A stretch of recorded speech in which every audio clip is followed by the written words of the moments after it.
فرمایا وہ آپ کے ساتھ میں شیئر کرتا ہوں کہ آپ فرماتے ہیں کہ جس وقت میں نے منصب خلافت قبول کیا تو پورے عرب میں اونٹوں اور بکریوں کا سب سے زیادہ مالک تھا،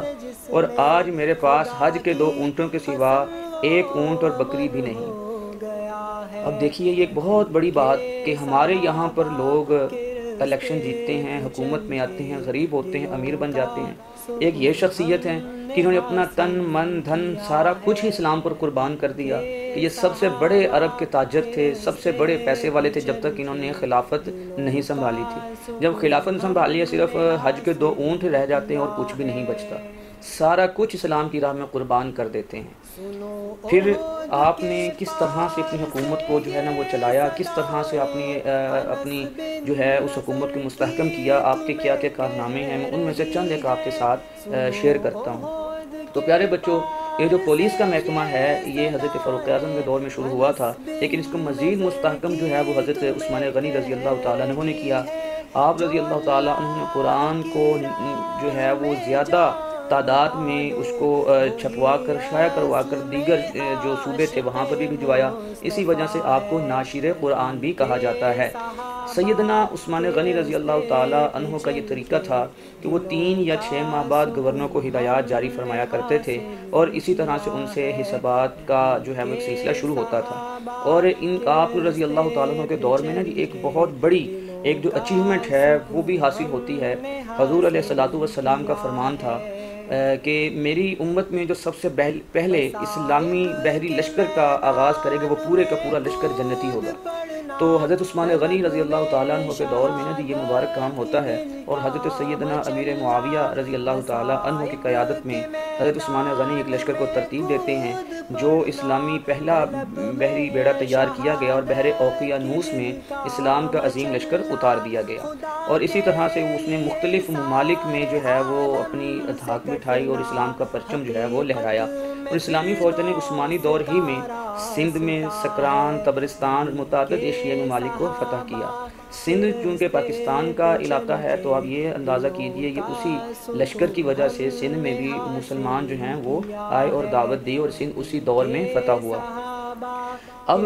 پیارے بچوں دیکھیے اتنے بڑے جو ہیں یہ حضرت عثمان غنی رضی اللہ تعالیٰ عنہ شخصیت ہیں۔ اب آپ کے حوالے سے حضور علیہ الصلوۃ والسلام نے کیا ارشادات جو ہیں وہ پیارے بچوں، حضور علیہ الصلوۃ والسلام نے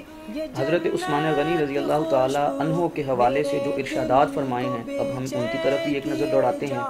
حضور علیہ الصلوۃ والسلام نے فرمایا کہ جنت میں ہر نبی کا ایک خاص دوست ہوگا، اور میرا دوست عثمان ہے۔ یہ ترمذی کی روایت ہے۔ حضرت علی رضی اللہ تعالیٰ عنہ سے روایت ہے کہ میں نے نبی مکرم علیہ الصلوۃ والسلام سے یہ سنا ہے کہ حضرت عثمان سے آپ علیہ الصلوۃ والسلام نے یہ فرمایا کہ اے عثمان، اگر میری 40 بیٹیاں بھی ہوتی تو میں یکے بعد دیگرے ان کا نکاح تیرے ساتھ کرتا، حتیٰ کہ کوئی باقی نہ رہتی۔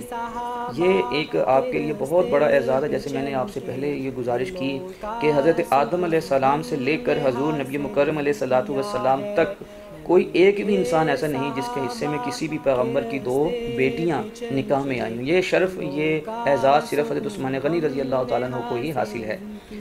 اسی طرح سے حضرت عثمان غنی رضی اللہ تعالیٰ عنہ کی دیگر بھی کئی جو ہیں وہ فضیلتیں ہیں۔ تو اب ہم اختتام کی طرف اگر ہم آئیں تو آپ رضی اللہ تعالیٰ عنہ کو جو ہے وہ 35 ہجری، ٹھیک ہے، ذیقعد کے پہلے عشرے میں جو باغی تھے انہوں نے حضرت عثمان غنی رضی اللہ تعالیٰ عنہ کے گھر کا محاصرہ کیا۔ حضرت عثمان غنی نے صبر و استقامت کا دامن نہیں چھوڑا۔ آپ کو 40 دن تک آپ کا پانی اور کھانا بند کر دیا گیا، قریباً 40 روز تک آپ بھوکے اور پیاسے رہے، اور پھر آپ کو 42 سالہ یعنی کہ زندگی، ایک روشن زندگی گزارنے کے بعد 18 ذی الحج کو انتہائی بے دردی کے ساتھ تلاوت قرآن کرتے ہوئے شہید کر دیا گیا۔ تو پیارے بچوں، یہ تھی حضرت عثمان غنی رضی اللہ تعالیٰ عنہ کی شخصیت کے حوالے سے چند باتیں۔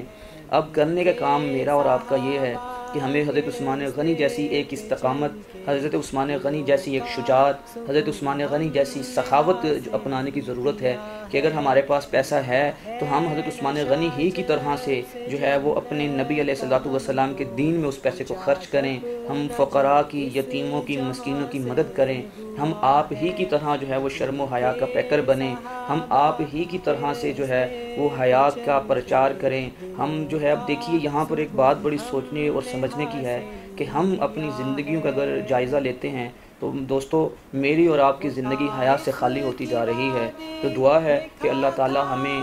یہی چمکتے ستارے جو ہیں اللہ کے نبی علیہ الصلوۃ والسلام کے جو صحابہ ہیں، ہمیں ان کے نقش قدم پر چلنے کی توفیق عطا فرمائے۔ وہ وآخر طائف دعوانا کی ان الحمد للہ وادی رب میں العالمین۔ کھا کھا کے پتھر تمہارے لیے جو تڑپتا رہا تھا، اسی کے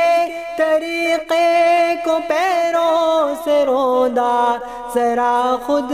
بتاؤ یہ کیسی وفا ہے۔ نبی کے صحابہ کے راستے پہ چل کے دلوں کا سکون ہم نے حاصل کیا ہے۔